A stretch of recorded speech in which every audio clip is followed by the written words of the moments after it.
Fala galera do EliteCast, estamos aqui na Copa Grandes Mestres, primeiro campeonato do ano, iniciando o calendário e a gente já começou com tudo. Estamos gravando aqui mais um episódio do EliteCast e eu tô aqui com um cara que, ó, até hoje eu achava que eu era apaixonado pelo Gil, mas eu tô aqui com uma pessoa, meu xará, o Marcelo Pio, que tem uma vida inteira dedicada ao jiu-jitsu. Eu não vou nem falar mais nada.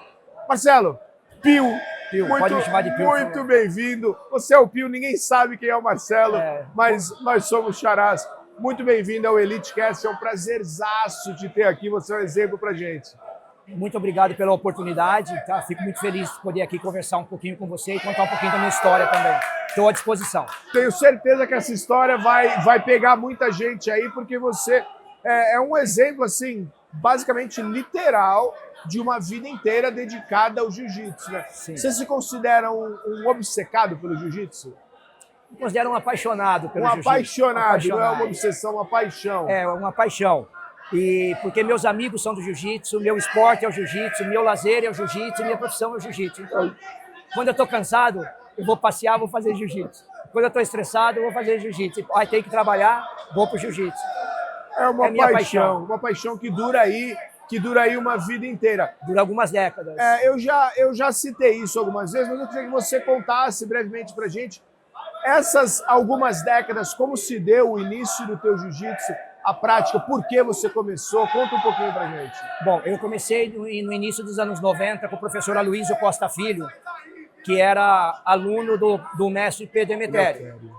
Começou como todo garoto, quer fazer um esporte, quer fazer uma luta, e um amigo meu, que eu estava conversando com ele para fazer boxe, e ele falou que ele fazia jiu-jitsu.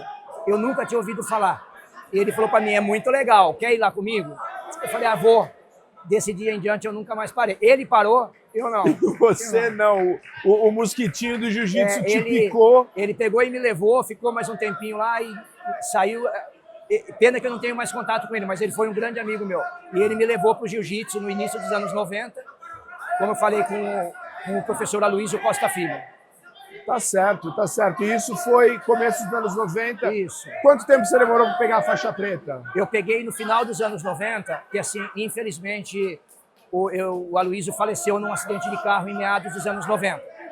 Então, nós da academia, a gente ficou meio perdido, não sabíamos o que fazer. E aí cada um foi para um lado, alguns ficaram treinando entre eles, e eu acabei indo treinar com o professor Marcelo Matias. Foi com ele que eu recebi a faixa preta no final dos anos 90. E ele me levou para trabalhar com ele na Competition, em 96, se eu não me engano. E eu tô lá até hoje, já se vão quase 30 anos. Você dá aula no mesmo lugar, pelos últimos 30 anos? Quase, falta um pouquinho para dar 30. Que a Competition Club, né, quem quiser procurar no Instagram, tem 3 unidades. Higienópolis, Oscar Freire, no Jardins e na Paulista. Isso. E eu entrei. Quando eu entrei, não existia a Paulista ainda. 2 ou 3 anos depois que eu já estava, que aí veio a Paulista. Então eu estou lá há quase 30 anos. Quase 30 anos.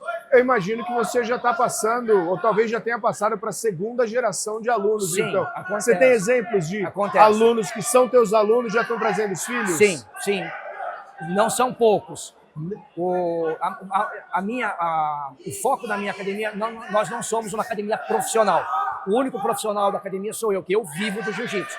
Os meus alunos são empresários, médicos, advogados, e eles fazem o jiu-jitsu.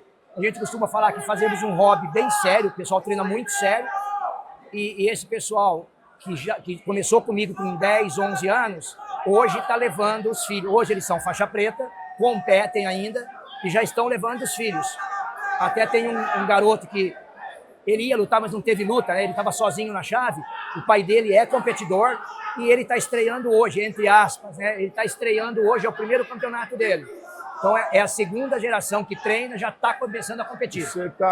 Qual é a satisfação de ter isso? Eu imagino que faz muito alegre. É muito legal, porque como é muito tempo no mesmo lugar, eu peguei toda a trajetória dos meninos. Eles chegaram lá criança, 9, 10, e hoje estão levando os filhos com 9 e 10 anos também. Então você vê, eu vi estudar, se formar, faculdade, casar, ter filhos, levar os filhos, é bem gratificante, bem legal.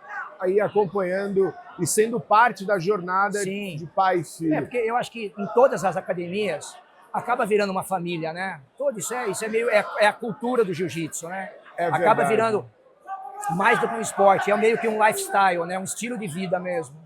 É verdade. E nesses anos todos de jiu-jitsu, o que você acha? Se dá para isolar uma só, mas qual é a maior alegria que você acha que você teve nesses anos todos de jiu-jitsu?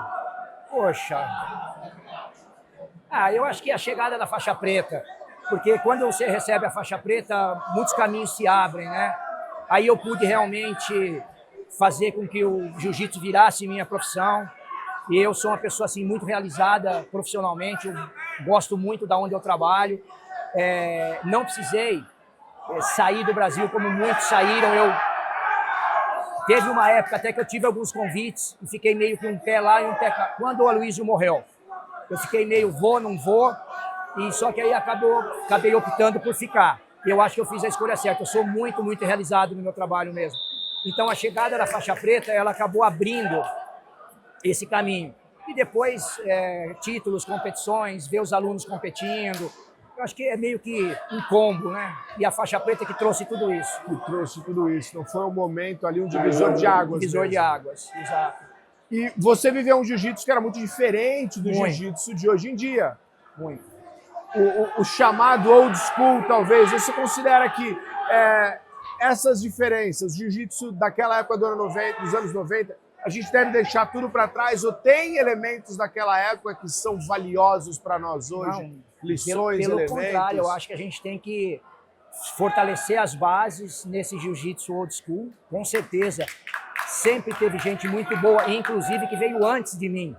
Então, eu acho que as pessoas falam old school, new school. Eu acho que é a junção dos dois. Por que não eu juntar? Eu não preciso pegar o jiu-jitsu old school e descartar. Eu acrescento as coisas boas que vieram, entendeu? Porque durante, 200 anos funcionou, aí depois não vai funcionar mais. Não é assim. Não é assim. Não é assim. Mas, antigamente a gente tinha telefone fixo em casa. Hoje todo mundo tem um smartphone. Você não parou de telefonar, você só mudou a ferramenta. Eu acho que você não parou de finalizar, você não parou de lutar. Às vezes a gente acha uma nova ferramenta para continuar consolidando aquele jiu-jitsu. Há um minuto atrás eu falei que a gente não é uma equipe profissional. Então, dessa forma, a gente luta muito tranquilo. Porque se eu perder uma luta, não muda a minha vida. Então, nosso treino e a nossa competição, nosso jiu-jitsu é para frente o tempo inteiro. Eu falo para os alunos, a primeira coisa a fazer é se divertir. Que se você, eu falo para eles, não é que se você perder muda a sua vida. Se você ganhar, vai mudar alguma coisa? Nada. Então, os alunos vêm aqui, a nossa ideia é lutar para frente. Como sempre foi. Jiu-jitsu old school, lutar para pegar. E aí a gente pode acrescentar um birimbolo, por que não? Por que não? Por que não? Por que não? Sem preconceito. Sem preconceito, nem pro novo e nem pro velho. Sem preconceitos. Como você vê o cenário dessas técnicas? Já citou o birimbolo. O jiu-jitsu hoje em dia, o jiu-jitsu moderno, né? As técnicas novas e tudo. Muita movimentação, muito espaço, que é uma característica que não tinha antes, era muito colado hoje. Muito espaço, muito velocidade. Giro. Eu falo isso nos treinos. Quem não girar alto hoje não consegue ganhar campeonato. Você pode até ganhar uma luta, mas você não vai ganhar o campeonato. Né? É difícil. E eu acho que tem a internet, essa ferramenta da internet, ela acelerou o aprendizado. Antes, 40 anos atrás, você ficava sabendo que alguém estava fazendo uma posição, você tinha que ver na revista, tentar reproduzir. Hoje, o rapaz lá em Roma, acho que está tendo Roma esse final de semana, ele faz uma posição, 5 minutos depois eu consigo replicar a posição no meu treino. Então isso é uma coisa que ajuda muito. Tem também os streams, né? Você pode assinar o canal, e a velocidade de informação é muito grande. Então, por isso que eu acho que abriu muito a cabeça de todo mundo. Sim, a gente está, até esse exemplo, a gente está aqui agora ao vivo no YouTube, você pode entrar lá, não deu para vir aqui ver a Copa Grandes Mestres, entra lá no YouTube e assiste. Então, a velocidade de informação, basta você filtrar, como tudo na internet, né? Nem tudo é bom, nem tudo é verdade, nem tudo é certo.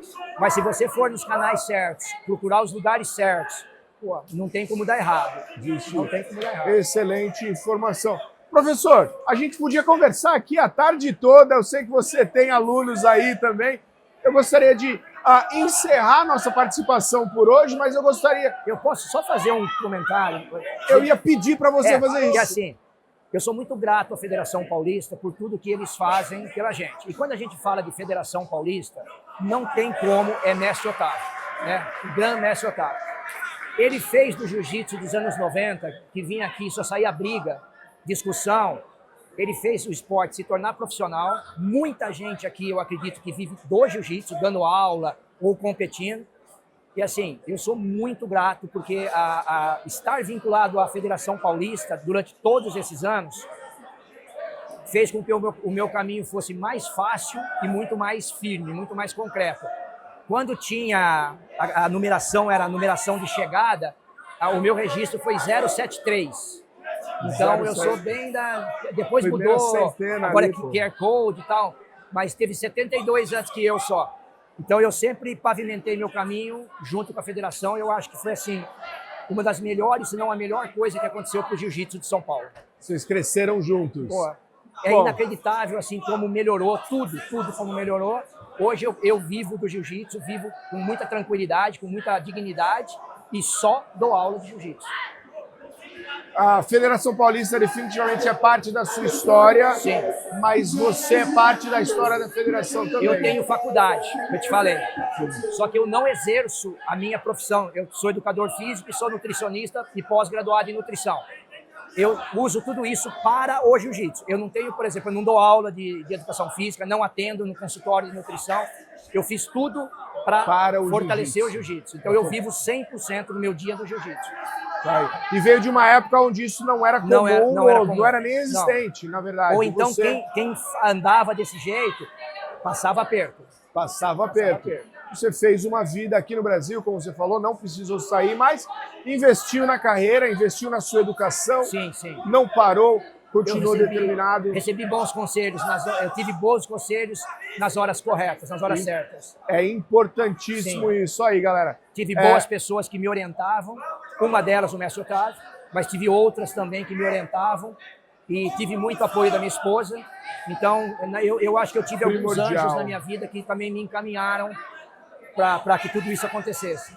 Esse apoio é primordial. Tá vendo, pessoal? A importância de estar num lugar bom, num lugar onde você esteja cercado de fundamental. Bons conselheiros. Recebeu bons conselhos, teve bons mentores, pessoas que ele admirava, que tinham acesso a ele. Um deles, o Mestre Otávio, aqui da Federação. E tá aí, uma vida inteira dedicada ao jiu-jitsu, vivendo exclusivamente do jiu-jitsu. Se esse é o seu sonho, se esse é o teu objetivo profissional, tem que se juntar a pessoas assim, escutar pessoas assim. Pio, muito obrigado pela tua participação. A câmera é sua. Por favor, deixa um recado pra galera aí. Eu agradeço muito, adorei. Eu achei que seria mais difícil, porque eu não gosto muito de dar entrevista, conversar, participar, mas como foi um pedido da federação do Mestre Otávio, não tem como falar não. Eu sou muito tímido, espero não ter atrapalhado. Foi excelente. Foi excelente. Obrigado, professor. Muito obrigado. Até a próxima. Até. Vai voltar, hein? Contem comigo. Vai voltar. Gostei, tá eu gostei. Certo, Conta comigo. Valeu, então, galera. É isso daí. A gente fica por aqui com o professor Pio, mas ele volta aí. Valeu, EliteCast aqui na Copa Grandes Mestres. Tem muito mais vindo por aí.